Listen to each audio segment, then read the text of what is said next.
Welcome back.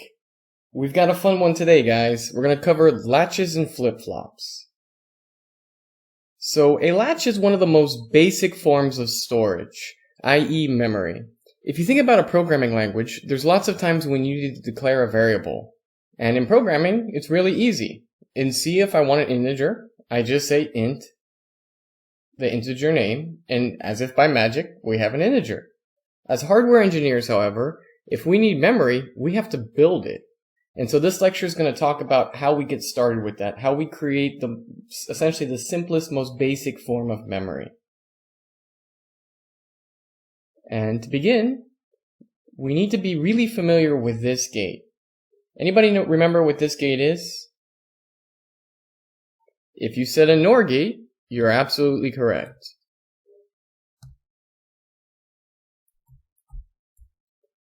And what is the truth table for a NOR gate? Well, remember that a NOR gate is just an OR where the output is inverted. And so if I had a 0, 0 into an OR gate, that would be a 0, and so we will have a 1 for a NOR gate. If I had a 0, 1, that would be a 1 with an OR gate, and so our output is 0.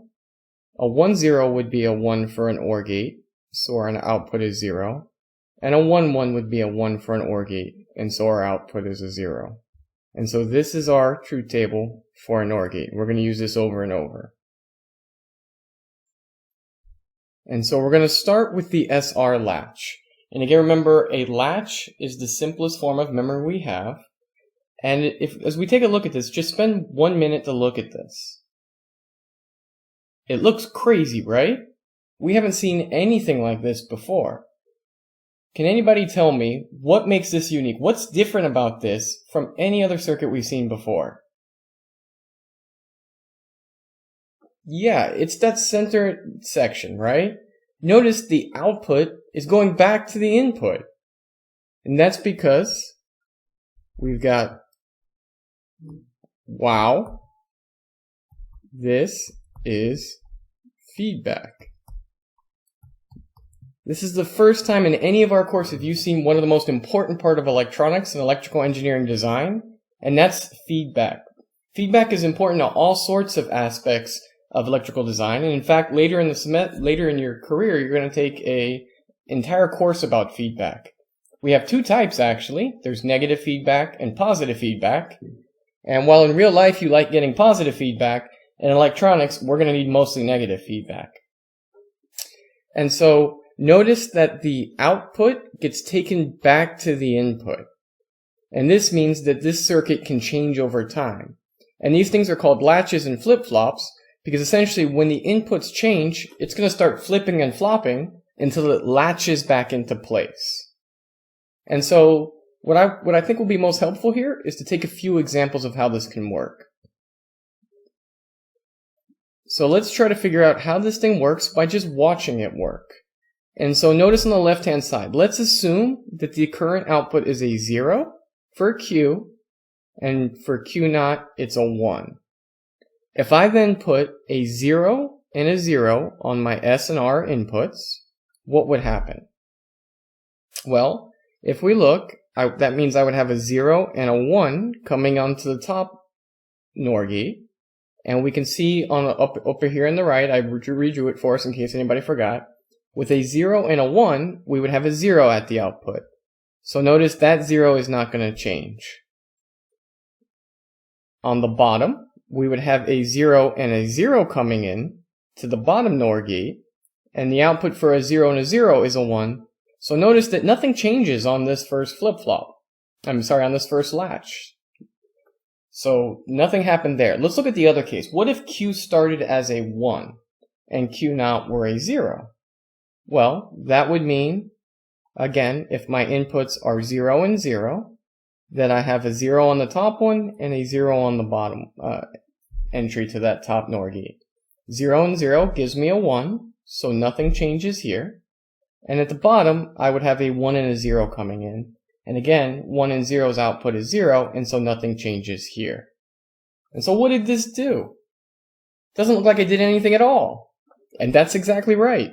So notice in the upper left-hand corner, If we have 0 and 0 as our inputs, the next state of the flip-flop will be Q, and Q naught will be Q naught, because there is no change if our input is 0, 0.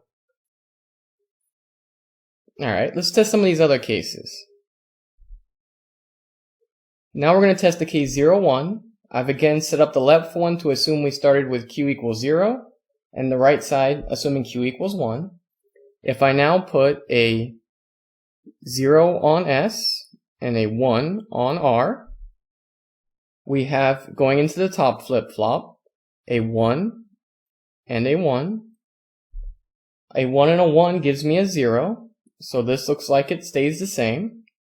And at the bottom, I now have a 0 and a 0 coming in. And a 0 and a 0 gives me a 1. And so notice nothing changed in the first flip-flop. Let's check the second one. Again, I have a 0 coming in the S and a 1 coming in the R. So at the top, we have a 1 and a 0. Notice that a 1 and a 0 gives me a 0 at the output. So now this one's actually going to change for the first time. Our Q is going to go to 0. And that means that over here, we now have a 0 and a 0 coming in. That 0 and 0 is going to change this to a 1. Now we need to keep going. We can't just stop here. So I now at the top, I have a 1 and a 1 going in, but notice that stays at 0. So now we've latched back into place. Notice on that beginning part, the output was being taken back to the input, it was flipping and flopping. Now we've latched into place because we have that 0 and 0, which will give us a 1 at the bottom one. And so notice, what did this do? Well, if Q was already 0, it didn't do anything. But if Q was a 1, it made it a 0. And so in the upper left again, if we have a 0 on S and a 1 on R, Q will definitely be 0 after we do that, and Q naught, which is just the opposite of Q, will be 1. And so we would say that this function resets the latch. So it sets the output back to 0. Remember, Q is our actual output. Q naught is just the opposite. Alright, let's try the next case. For case 1, 0, on the left, we're now going to put a 1 on S, and we're going to put a 0 on R. And so now coming into the top latch from the bottom, we have a 1 here from the output of the second one. And so we have a 0, 1 going into our NOR gate. A 0, 1 gives us a 0 output. And so notice nothing changes at the top. At the bottom, I have a 0, 1 because our output here is 0, so we have a 0. Let me write it a little bit lower.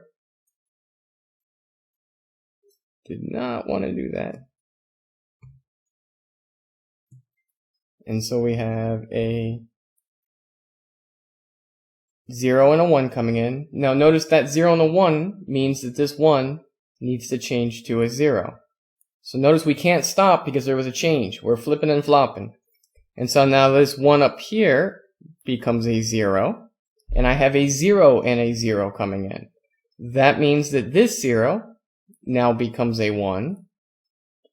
And so now this changes that at the bottom. And so now this 0 becomes a 1. And now we have 1 and 1 going into our NOR gate. A 1 and a 1 is a 0. And so bam, we've latched into place because that doesn't change. And so notice with S equal to 1 and R equal to 0, it forced that Q to be a 1. Let's check the right side. Again, I have a 1 on S and a 0 on R. Coming from the bottom, we have a 0 coming into the top one. So 0 and 0 give me a 1 at the output, so that does not change. I have from there a 1 coming in at the bottom, so I have a 1 and a 1 coming into the bottom one, which gives me a 0. So that doesn't change. And so notice in both cases, when S was 1 and R was 0, we were left with a Q value of 1. And so if 1, 0 are our inputs, then we have a 1 on Q and a 0 on Q naught when we're done. So we can say that this sets, it makes Q equal to 1. So it saves a 1 on Q. And so now we can kind of see why this is called an SR flip-flop, SR latch. Because we can either set, meaning set it to 1, or we can reset this latch. Finally, let's look at our last case. So in our last case, we can have a 1 on set and a 1 on R. So on the top case, coming from the bottom, we have a 1 coming into this input.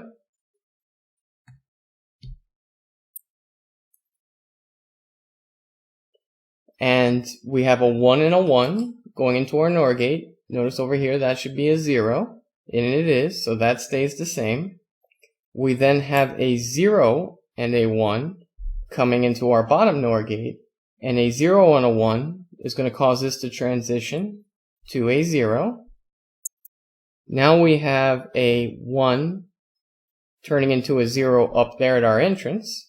And so we have 1 and 0, and notice 1 and 0 is a 0, so this doesn't change. And so we've latched into place. Now notice this makes no sense. This ain't right, because I've got both Q, and remember Q naught is supposed to be the opposite, set to 0. That breaks logic. That's not supposed to happen. We'll check the other side, but this is already bad. So over here I have a 1 and a 1. Coming into the top NOR gate, that means we have a 1 and a 0. That 1 and 0 should mean this has to change to a 0. Down at the bottom, we have a 1 and a 0, which means again, this is going to stay 0. And so we've latched into place. And again, we've got this case where both of our outputs are 0 and 0. So we can fill this Q and Q naught in. If we have 1 and a 1, we get zeros on both, but this is broken. This is bad, right? And this is exactly the case. So on SR latch, we can't use the 1-1 state. The 1-1 state doesn't work. But as long as we don't use the 1-1 as our inputs, we can see that we can either give it 0-0 for inputs if we don't want anything to change. We can give it a 0-1 if we want to reset the input, or we can give it a 1 on S and a 0 on R if we want to set it to a value, if we want to set it to 1. And finally, just to clarify, the reason we write Q in this state for what Q should be is because it doesn't change, meaning that the next time Q will be whatever Q was before. So if it was a 0 before, it'll be a 0 now. And also remember that with a latch, we want both the value and its opposite. That's why we say this is broken, is because notice both are 0, so it's not its opposite. Okay, so moving on. This is really cool, right? I mean, come on, it kind of is. It saves exactly 1 bit. I want to clarify that. Remember, this is not, even though it has 2 outputs, saving 2 bits of information. It's just saving 1 and its opposite.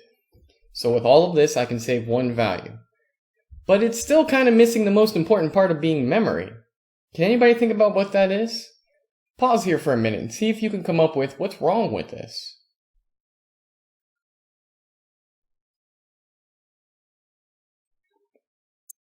Well, the problem is, what we really need is an enable. Because if you think about it, it's true that the value is stored in there, but I have to keep 0 and 0 on S and R not to change it. So if I have to hold a 0 and a 0, what's going to hold that? Meaning I can't just save it and do other stuff with those wires. They have to remain at 0 and 0. And so because of that, we can't really save it there for any meaningful purpose, because I have to devote those 2 wires to saving it. And so what we really need is an enable, meaning after I've saved the value, I can turn the enable off, and then I can go do about my business. I can go ahead and use those wires that I have connected to S and R without worrying about disturbing the stuff that's inside. And so how could I create that enable?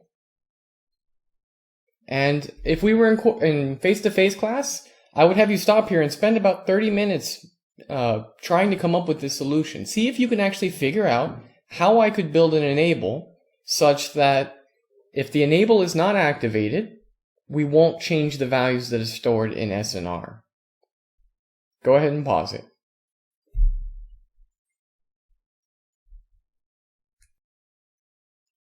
Okay, I hope you really tried that example. Again, remember, these type of examples are really good for practicing our design skills. It's kind of like exercising your brain. But let's solve it together now. Remember the goal here. What do I really want to happen? Well, what I want to happen is for this R and this S not to get their inputs if the enable is set to 0. Meaning, I want them to either not change at all, or I want them to be stuck at 0, 0. Because remember, if they're stuck at 0, 0, that's okay too. Because if they're stuck at 0, 0, no matter what Q's value is, nothing will change.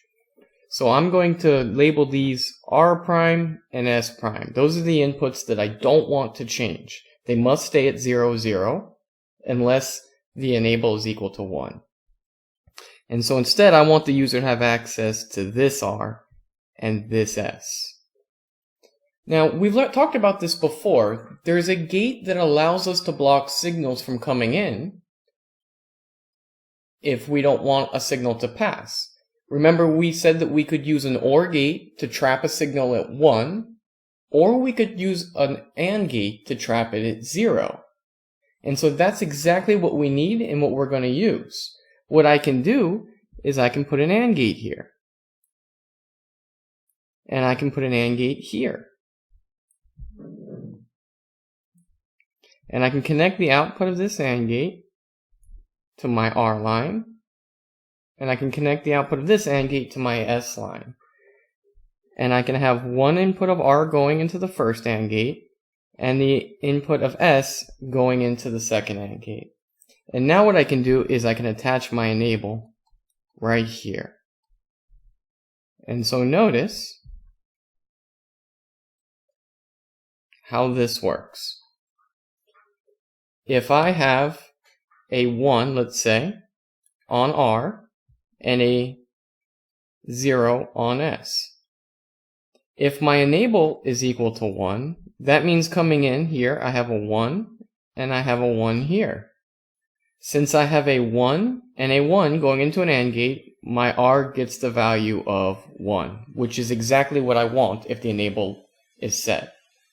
I have a 1 and a 0 at the bottom, and so my S would get a 0, which is exactly what I want if the enable is set. So it looks like with the enable set, we get exactly what we want. Let's see if I just turn off that enable. I'll leave what's on there in the same color, and I'm going to write in a new color, what if our enable was set to 0? Well, if I had a 1 on R, but my enable was set to 0, I would get a 0 on R, which is exactly what I want. If the enable's not set, remember we need both inputs to get 0. Let's check the bottom. If I have a 0 on S, and my enable is now set to 0, should have written that 1 there, down here. But I have a 0 and a 0 coming into the second AND gate, then my S gets a 0. And so notice when the enable is set to 0, we block those signals from passing. We trap them at 0, 0. Which means whatever Q was before, it's going to be the same now because we have no change. Whatever Q naught was before, it's going to be the same now because we have no change. And so this is exactly how we do it. To build an enable, I just need an AND gate on each of the signals that shares that enable.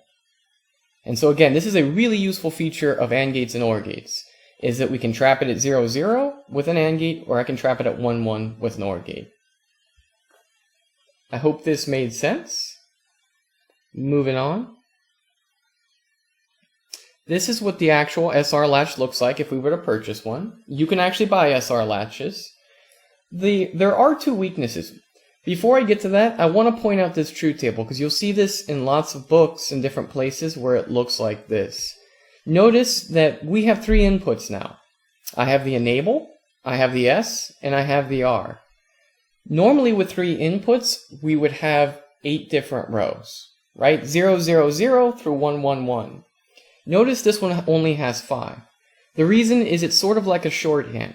Notice that if the enable is set to 0, it doesn't matter what S is, and it doesn't matter what R is. Our Q is not going to change. Whatever Q was before, Q is going to stay the same. Whatever Q naught was before, Q naught's going to stay the same. And so instead of writing 0, 0, 0 and 0, 0, 1 and 0, 1, 0 and 0, 1, 1, we just say 0, it doesn't matter. We don't care for S and we don't care for R. No matter what, it's going to be no change. So that's what this shorthand means. We notice as soon as the enable is set, our SR works just like it did before. Okay, so this is great. If we had to make do, we could just use the SR latch for everything. But it's not ideal for 2 reasons. There are 2 downsides to the SR latch. What do you think they are? Pause here for a minute and see if you can come up with 2.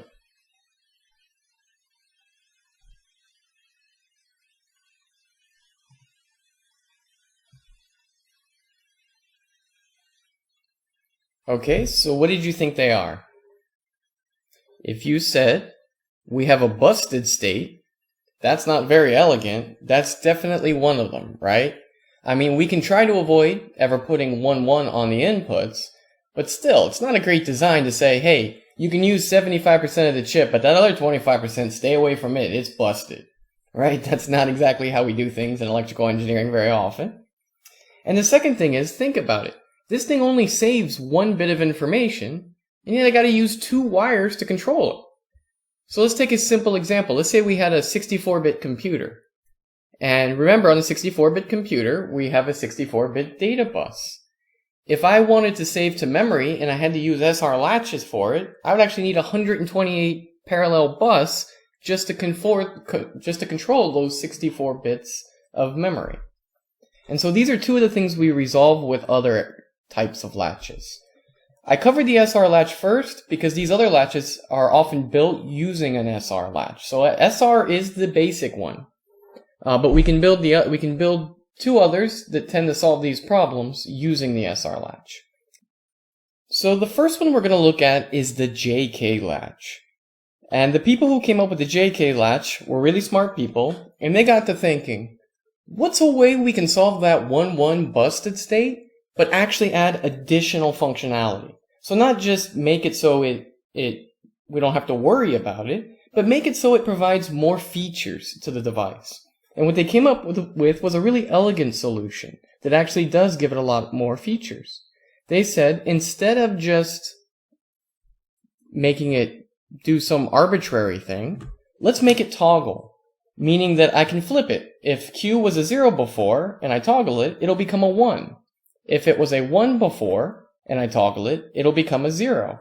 So whatever Q was before, it's Q naught now. And this actually adds a lot of functionality to the device. We can use it to build clock dividers and counters and all sorts of other things because of that. And so this is called the JK latch, and it's again a very useful latch because it takes care of that busted state. So it's one of the ones we need to know. We need to know how the SR functions, how the JK functions, and this last one. This last one is the one that in computer design we use the most frequently. And that's called the D latch. And so again, just like before, if the enable is 0, there's not going to be any change with the D latch. What the D latch does is it gets rid of having 2 inputs altogether. With the D latch, whatever our input is, that's what gets saved to the output. And so as long as the chip's enabled, if I want to save a 0 on Q, I just give a 0 to D. And so with a 0 input, D resets. If I want to give a 1 on Q, all I got to do is give a 1 on the D input. And so it's probably how we mostly think of memory. If I want to save a 1, I put a 1 there, I enable it, and it gets saved. If I want to put a 0 there, I enable it, and it gets saved. And so that's the D latch. And so those are the 3 we really need to know for now. The SR, the JK, and the D latch. So I'm going to switch over to the lecture slides now. I know in the last lecture set, I didn't use the slides very much. We still have material to cover, so please stick with me. We've only talked about latches so far, and now we need to talk about flip-flops, which are actually latches' more useful cousin. And so it's going to be really similar, not that much new that we need to learn, but flip-flops are very, very important. And so I will see you in just a minute. Wow, that was fast, wasn't it? Alright, now that we're back, we're going to start talking about flip-flops. So flip-flops are very similar to latches. In fact, we have the same types of flip-flops as we do latches. We have D flip-flops and SR flip-flops and JK flip-flops. But let's look at why we need to have them. And so up at the top, I've pre-drawn a clock signal. So that remember, most of our sequential circuits are what we call synchronous, meaning they're synchronized. Everything happens with a clock to keep them all in order. Think of like a military marching, right? They all march at the same time. And so if we look at the clock signal up here, this is what a clock signal would look like. All it does is it goes 0, then 1, then 0, then 1, over and over again. And so when you say you have a 3 gigahertz processor, what that means is that inside of that processor, there's a clock just like this going at 3 gigahertz. Now, let's talk about what the problem might be having the latches with the enable we designed. Remember that while the enable is 1, we can't do anything. We can't change the S and the R or the D or the J or the K inputs, because if we change them, we'll change our results.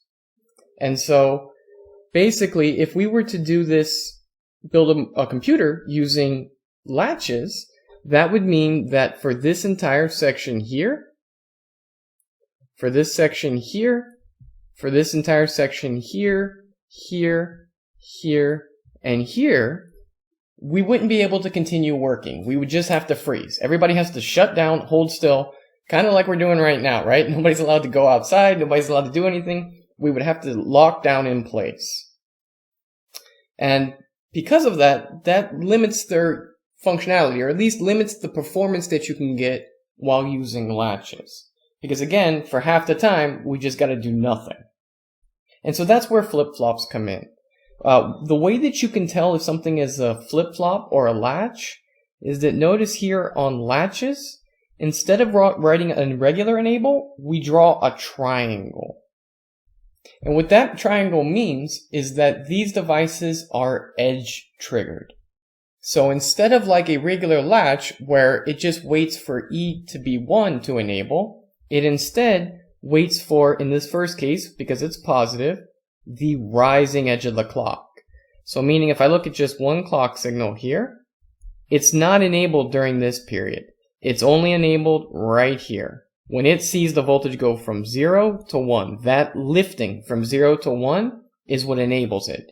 And it's only enabled for a very brief period of time. So again, maybe like from where it goes up to there. And we'll talk about that actual time amount in just a second. And so notice, instead of like the above having to be still for this whole period, which in essence is 50% of the time, right? Because half the time it's a 1. Instead, we only need to be still for these periods. And so we go from having to be still half the time to maybe 5 or 10%, or maybe even less of the time than 5%. And so that's why we want to use flip-flops for lots of designs. Not always. If that absolute performance isn't mandatory or we don't need to hold, for some reason we have the ability to hold still on those lines, we can use latches. They're still used for lots of stuff. But in the absolute performance cases, like a microcomputer, we're almost always going to use flip-flops. Also notice that they come two ways. So the first one we said was positive edge triggered. Notice our bubble there. And what that means is that instead of going on the up cycle, meaning being enabled on the up, we are enabled on the down. And so, again, if I were to draw out a signal here, we would be enabled during that period instead. And so that's it. Everything else works exactly the same. Everything we learned about latches is true of flip-flops. The only difference is they are enabled on the transition, not the value being 1. And so this is sort of what we would write for the truth tables. Notice that the truth table is exactly the same. If D is a 1, Q is a 1. If D is a 0, Q is a 0. And we indicate, instead of having an enable, that in this case it's the positive edge, the rising. And we do that with that arrow. Or, in this case, we do it with the down arrow indicating it's a down. Negative trigger. JK, same exact thing. Notice we've got the exact same states, no change, reset, set, and toggle. The only difference is how the enable is interpreted. As opposed to being active when it's 1, it's active only on that upswing. So let's take an example here. We need to determine what the output Q is for this JK flip-flop. And so notice the first thing that we have is we have this Q value. We have J is equal to 1 and K is equal to 0. And so if I have a 1 on J and a 0 on K, what would I have? Well, let's take one look because I'm not sure we did this too much. Notice that the J works exactly like our S and the K works like clear. And so with SR, it's really easy to remember set and reset rather. The way that I remember JK is I kind of just think that the K stands for clear. And yes, I know that's not how you spell clear, but it works. If you got a better idea, use it. So we have, went the wrong way. We have a 1 on J and a 0 on K. And so at this point, our Q value is going to equal 1. So notice we dropped the 0 here, though it doesn't really matter because we're not enabled. At this point here, we have a 1 and a 1. And that should do what? If you said toggle, you're absolutely correct, but it won't do it here. It's going to wait until this point right here, and then our Q is going to go to 0 since it toggled and the last state was a 1. Okay, so we continue. We have a 1 and a 1, and again, notice right here, we switch to 0, 0. So that would mean, no, I'm sorry, we don't. We switch to 1, 0, which means we should set, but we're not going to set because remember that we only set when we have the rising edge because this one is positive. And so at the rising edge, however, we have a 1 and a 0. And so we're going to set to 1. We continue down this. Notice at this point, we have a 1 and a 1. And we're in the period where the clock is set to high.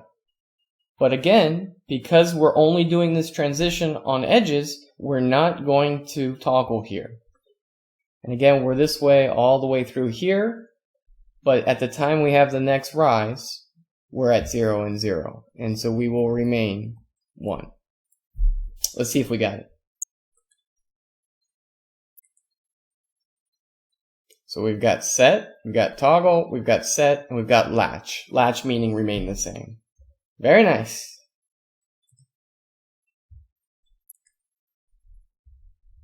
Okay, so far we've learned about what are called synchronous inputs, right? Meaning that they're synchronized with the clock. We can't change it except when it's the clock. Sometimes, though, we want to do it really fast. We just want to erase everything right now, right? I don't want to have to wait for the clock and go one by one to set them or to reset them. That's what these extra inputs are. Notice we have a negative clear, meaning if I put a 0 on here, that's going to set Q equal to 0. And we also have an inverted preset. We call that preset, meaning set it to 1. If we put a 0 there. These are what we call asynchronous inputs, meaning they don't care about the enable, they don't care about the clock, they don't care about anything. If I put a 0 on that preset, immediately it's going to jump to 1. If I put a 0 on that clear, immediately it's going to jump to 0. And so these are useful, like at the beginning of a system, if you just want to set everything to 0, don't care about the clock, don't care about anything else, you can use these. And so again, these still work exactly how we talked about. But the preset and the clear, because they are asynchronous, do not care about that clock.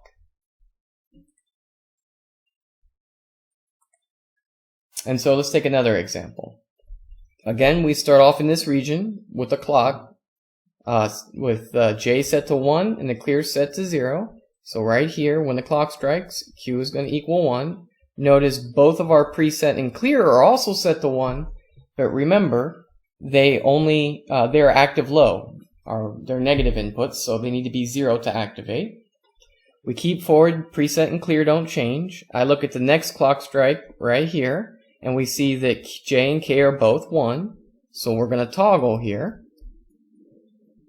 We keep going, and notice right here, our preset dips low, and so it's not a clock strike. There's no clock strike here, but it doesn't matter. It's asynchronous. We immediately go Q equals 1.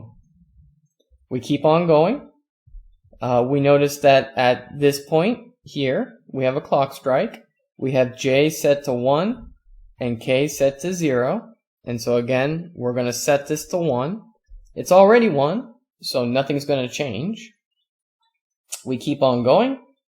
There's no preset and clear in this region, so we just look at the next clock strike. And we can say in this case, we have J is equal to 0 and K is equal to 1. And so that's going to clear us. We have Q is equal to 0. Again, no preset or clear action in this case, so we look at the next clock strike. And the next clock strike, I have a 1 and a 1, so I'm going to go ahead and toggle. We keep on going.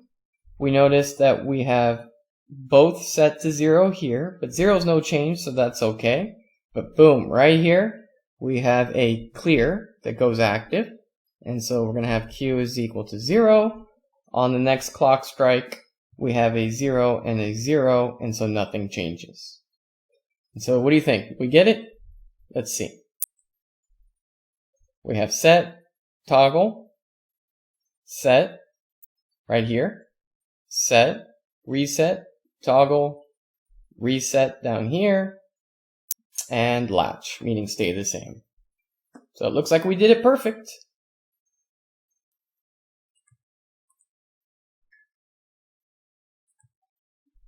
Alright, so let's talk about some of the real-life characteristics of these. We've got the theory down, we know how it works, but let's talk about some things we have to worry about when we actually design with these. These are mostly related to time. Remember, we've done a bunch of experiments, and we've worked with propagation delay before. Flip-flops have a different way of measuring the propagation delay, because, again, remember, when we change values, just like the latch, they have to flip and flop for a little while. And so we have a propagation delay, and it's not from the time it takes J and K to get to the output, or D to get to the output. It's how long it takes when the clock makes that rise. Because remember, that's when it really happens. That's when it starts, is when the clock goes from a 0 to a 1. So we call this the propagation delay from low to high.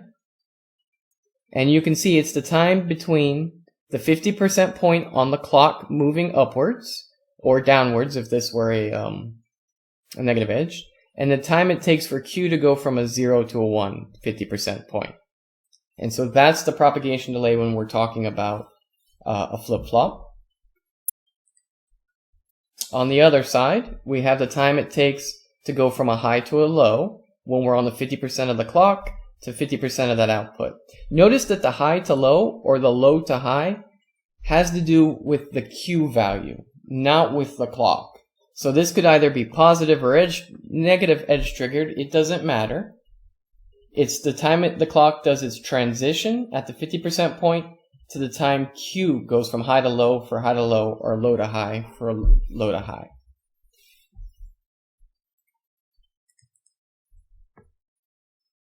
And so we can see we're actually using one of these in our project, and we can see that the time here is 4 nanoseconds for a real CMOS device, which is pretty quick. Let's actually see how quick that is. I can't drop out. We'll do it later. I'm just going to pull up the calculator. So it's even faster for specialized applications. We also have something called the preset delay. And so preset, remember, is asynchronous. So it's the propagation delay of the preset. Remember, this doesn't care about the clock, so it's the 50% point from when preset goes low to we actually see that Q change from a high to a low. Actually, this should be low to high, right? The slide's messed up. And then again, we've got the clear at the 50% point as Q goes from high to low on its output. Because remember, clear is going to clear it. It's going to go from a 1 to a 0. So the big picture is here. Just remember, we have a propagation delay from the clock to the output for synchronous ones. And we have an asynchronous propagation delay from the asynchronous inputs preset and clear to the Q output. We also have setup and hold time, and these are particularly important. It's really important to know these. So setup time is how far before the clock strikes do our inputs, either D or JK, have to be ready. And it'll always be some number, right? You can imagine if I had D change and I had the clock change, and they changed at exactly the same time. Notice D might only be at 50% while the clock starts to register it. And so that can't happen because we can have indeterministic results. Instead, our input has to be ready, right? Some amount of time before the clock strikes. And so it's not just about the rise. It needs to be basically already in a steady state for some previous amount of time. And so we call that setup time. How long before the clock strikes does my input have to be valid? And hold time is the opposite.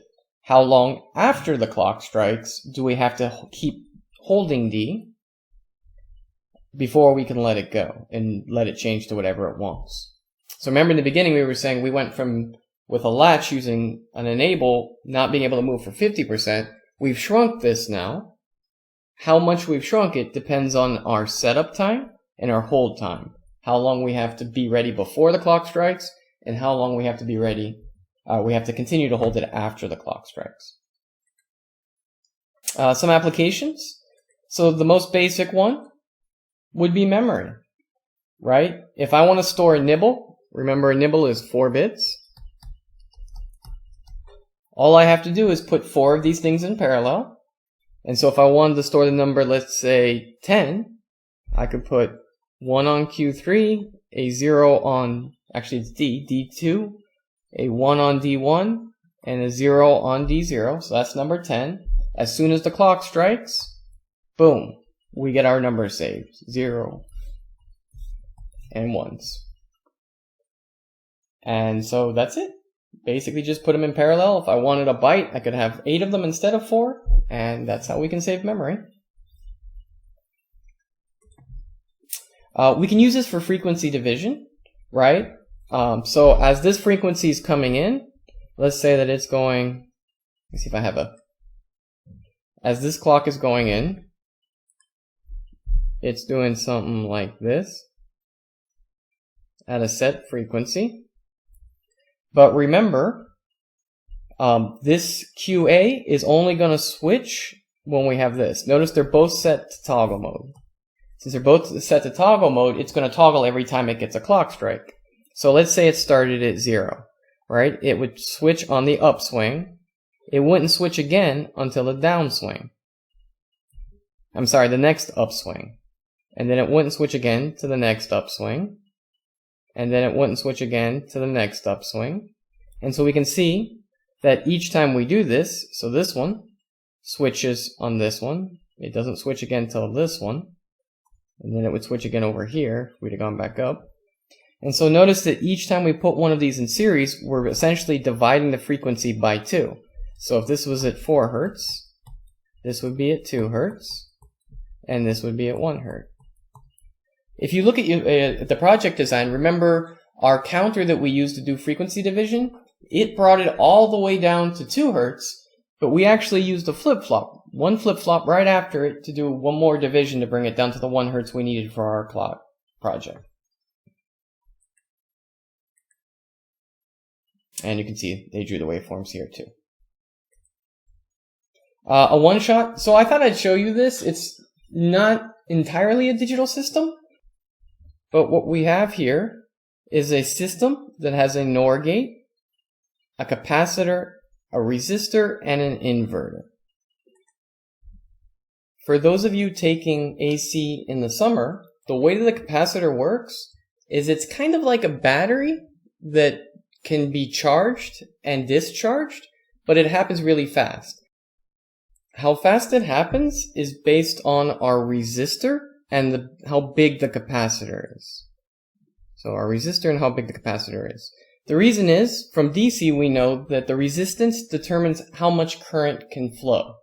Right? So if I have a really big resistor, that means we're only giving the capacitor, our sort of like battery, a little bit of current. And so it's going to fill up slower. If the resistor is really small, then we're pumping a lot of current into it, and so we can fill it up quick. And so let's see what happens here. Let's say that Q is equal to 0 right now. And let's say that our input here, or what we're going to call the trigger, is set to 0. If that's the case, I drew the truth table for our NOR gate up here, just in case we forgot. We've got a 0 and a 0 coming in to our NOR gate, which means we'll have a 1 here. And so if this is at 5 volts, right, so positive V, we can say 5 volts, then this side is at 5 volts, and this side is at 5 volts. And so because both of these are at 5 volts, that means the voltage across the capacitor is going to be set to 0. There's no difference. And if both sides are set to 5 volts, then our inverter here has 5 volts coming in, and so our output is 0. And so notice everything is static. It's constant. Nothing changes. We have a 0 at the input, and we have a 0 at the output.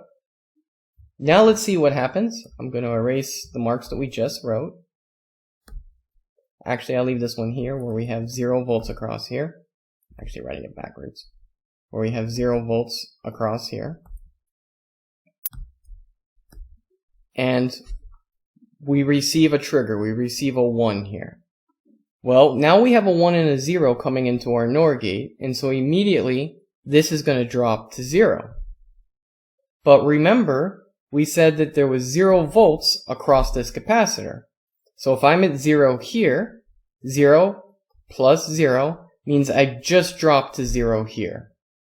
And if I have 0 here, that's 0 is coming into my inverter, we're immediately going to rise up here to 1 volt. But remember, the capacitor works like a battery that can be charged. And so all of a sudden, current's going to rush through here to fill up that capacitor. How quickly it rushes depends on how big our resistor is. And how long it takes to fill the whole thing depends on how big our capacitor is. So slowly, or maybe quickly, this capacitor is going to start rising up to reach 1 volt again. And so notice that this part over here is going to stay high until it hits the threshold to switch that 1 back to a 0. And so what's important about this is notice we can determine how long that takes by the value of the resistor and the capacitor that we pick. And so this is what a one-shot is. It waits for some trigger, and depending on that trigger, it changes the output to a 1 for a certain length of time that we can control with a resistor and a capacitor. So let's see how that might be useful.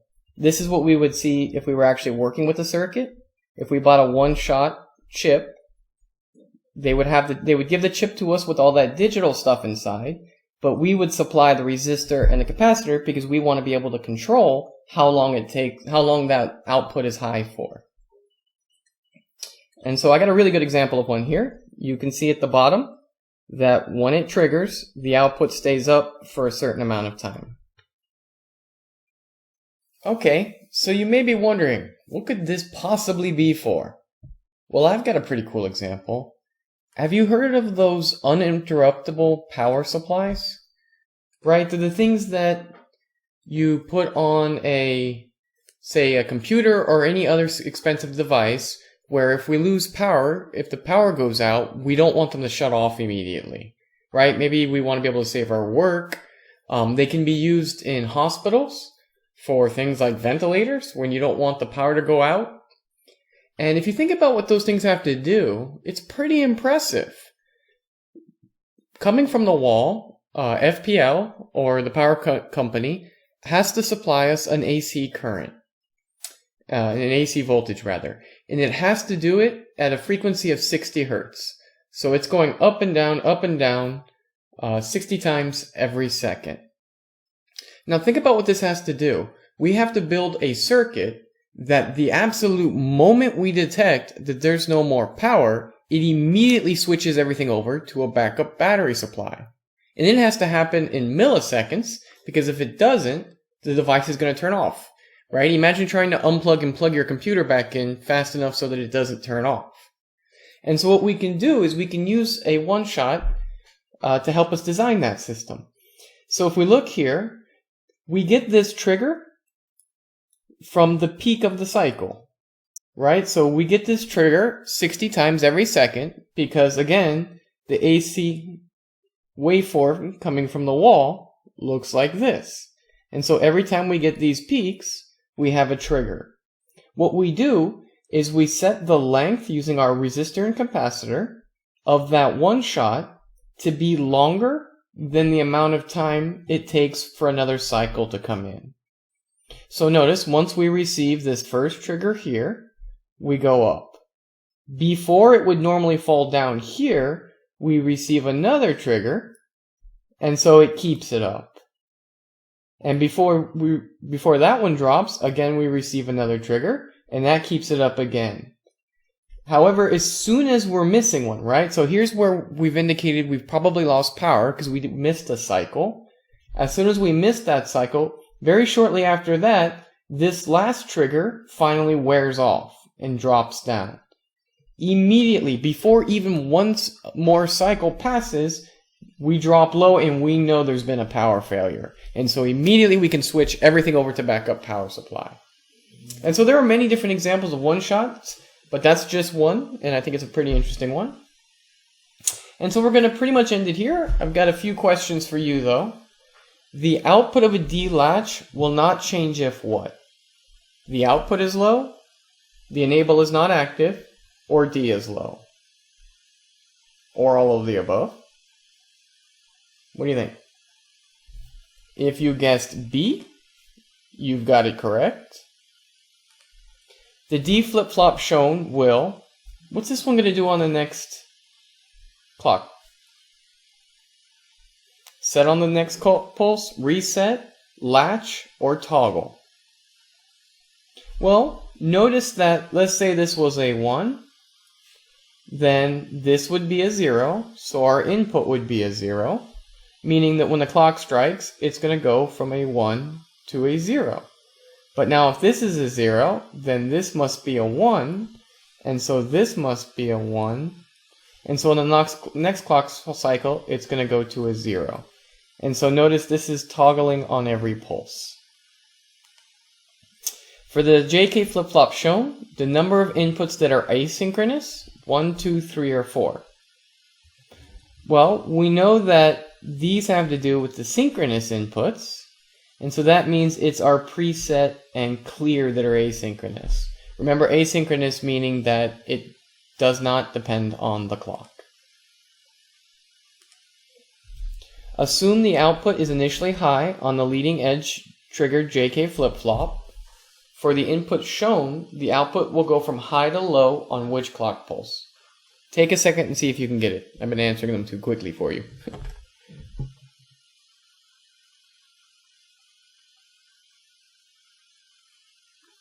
Well, let's see what it'll do on each one. So remember, we have J as a 1 and K is a 0, and when the clock strikes, this is going to do a set. So at this stage, Q equals 1. So it's not going to go from high to low there. In this state, we have a 0 and a 0, and so Q is going to be latched, meaning stay the same, and so we have a 1. Here we have a 1 and a 1 when the clock strikes, meaning it toggles, and so Q will equal 0, and it looks like this is going to be our answer. Here we have a 0 and a 1 on K, so that also is going to be a 0 because that stands for clear, but this is the one where it initially makes the change, and so our answer is C. the time interval illustrated here is called what? So we got to be careful. Notice that we're working with the clock.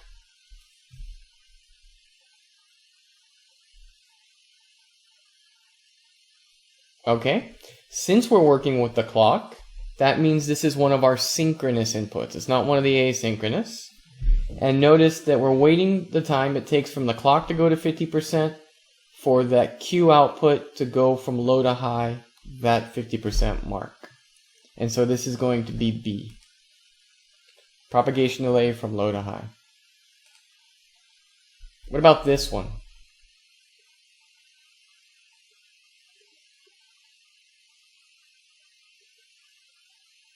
Well, notice that we're again working with the clock, so we know this isn't the asynchronous one. And what it's indicating is essentially how long do we have to wait from after the clock strikes until we can allow D's value to change. So how long do we have to hold D after the clock strikes? And remember, that's our hold time. The application illustrated is what?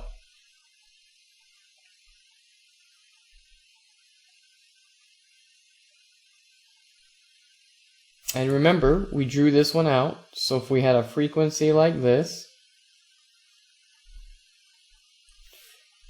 coming in here, then this flip-flop, because we have them both set to high, are set to toggle. And so if it started at 1, it would go to 0, but only on the rising edge. And so it wouldn't change again until here. Then it would go. Then it wouldn't change again until here. Then it would go. Wouldn't change again until here. Then it would go. And then again, this one takes its input from this one. And so same sort of idea. Let's say it started at low. It wouldn't change until a rise here. And then it wouldn't change until another rise here. And so we can see this is dividing the frequency. So this would be the frequency divider. What's going on here?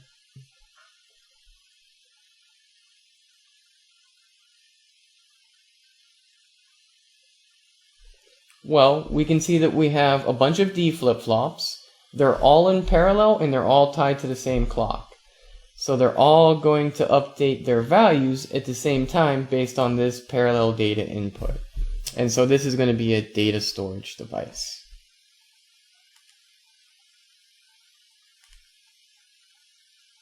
A retriggerable one-shot with an active high output has a pulse width of 20 milliseconds. So our pulse width is 20 milliseconds, meaning after it gets triggered, it will stay high for 20 milliseconds. From a 60 hertz line. The output will be, will we have a series of 20 millisecond pulses? This is a complicated one. Pause it for a second and then I'll explain it.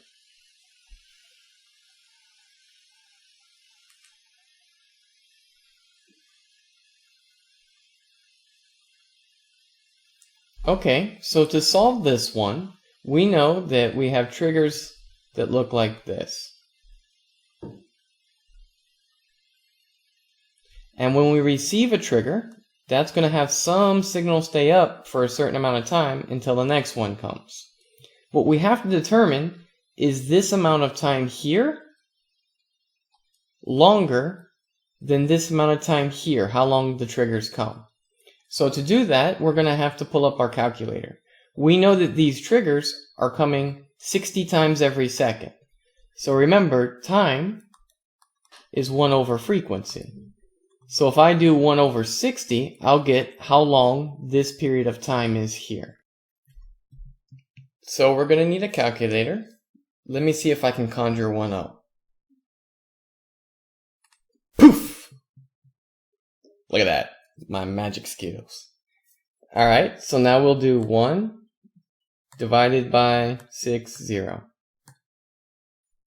Wow, that's not very easy to read, is it?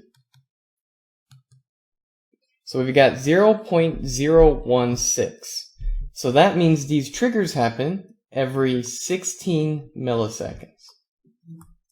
16.7 milliseconds. And so since these happen every 16.7 milliseconds, and our value here doesn't drop for 20 milliseconds, that means before it drops, we'll receive another one. And so this is going to be a constant high signal. And that's all I have for today's lecture. I hope you're finding them useful. I think I'm getting a little bit better at them. They take a really long time to make. You guys don't understand. But I'm happy to do it. Remember, if you have questions, feel free to send me an email. I guess that's it. I'll see you guys with another one in not too long.